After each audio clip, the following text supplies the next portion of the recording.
I'm back. So, Epic and Unreal Engine. Okay, so when I started designing my headset, I wanted to.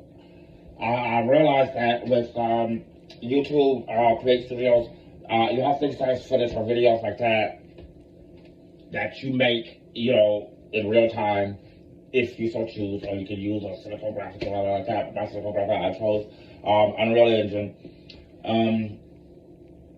so that I wanted to merge the YouTube media with the 3D gaming engine. So that's what I wanted to merge inside the media player. So that's what I wanted to design.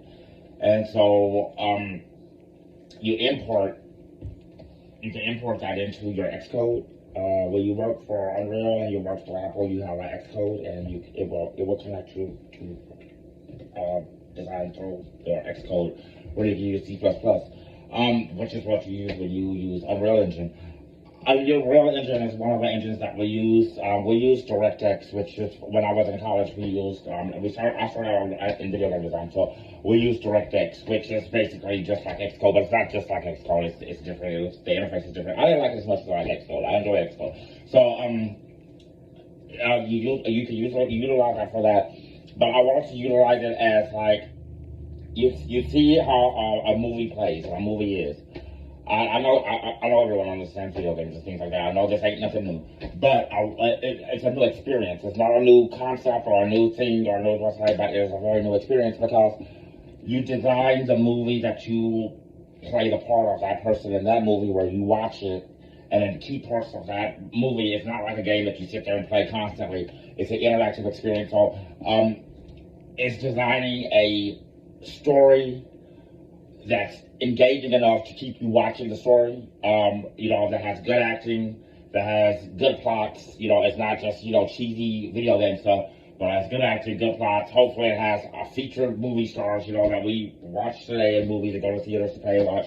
It has those kind of things like that you implicate in there. And then it also has, I wanted to have those abilities, but I wanted to have the abilities to where you can manipulate time and space inside the actual video or the movie. Like when you watch the movie, this is where I'm sitting there, and I'm just being real with you. This is how I came up with my concept. I'm sitting there, I'm just cheating, and I'm like, thinking about how like when you watch a movie and you'll be like, oh man, if I was in that movie, or if I did that, I would make it be like this. Okay, that's the kind of experience that I want you to be able to experience. Not like you are a movie maker, but an experience where I put you in that character's identity, where when they're say like you're playing the video game and this is a driving scene, you don't actually drive the car, you don't do those things in our video games. No, you watch as it goes. So the driving scene here, and as you control things that happen, like something might happen where you have to swerve right or swerve left, to give you like in video games, you can play them, it's random, okay? Like, it can be random. Okay, this is a driving game. You just randomly play it like that. I see that, some people just do it. Maybe talk on the phone, cooking and stuff like that. It's so random. It's just so what's like that. But make it to where it's an experience where you don't want to keep your eyes off of it. You want to watch to see because it's like a movie. You want to watch to see what's going on. You don't want to take your eyes off of it. But you're not really driving it or anything like that, but you are watching it, you're engaged in it, and it gives you the illusion of immersion, like very instantly like that. Like a movie gives you the illusion of immersion. That's something that you have to learn how to do when you are a video game designer. It's create something that immerses you or gives you the illusion of immersion, which is when you get that euphoric feeling around you when you play video games and you can't hear people around you. You just kind of feel like you're focused in on the game. Or zoned in on the game. Okay, that's called the illusion of immersion, because you're not really playing those things and you're not really in those experiences. It's an illusion that your mind does through the colors and the sounds and the things that you're seeing, the visual things, and then it immerses you into the video game to where you feel like you're really that person, like the sniper shooting down at people, and that's the illusion of immersion. But if it's a movie, you already have the illusion of immersion because people immerse themselves into movies. They get drawn in. I wanted to make an experience where when you use the 3D editor, Unreal, you make the models, you make the movie, you make your movie in 3D, and then the magic comes through our console or through our editor, where it makes it like an interactive experience while you watch a YouTube channel. And it's not like click to pass, to skip the survey. No, it's not like that. It's something that makes you part of the movie or part of the theme.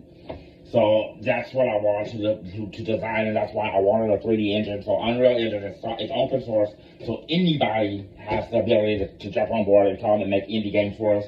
So and you can make them through our label, our seller's label on Epic. You can make them through there for us.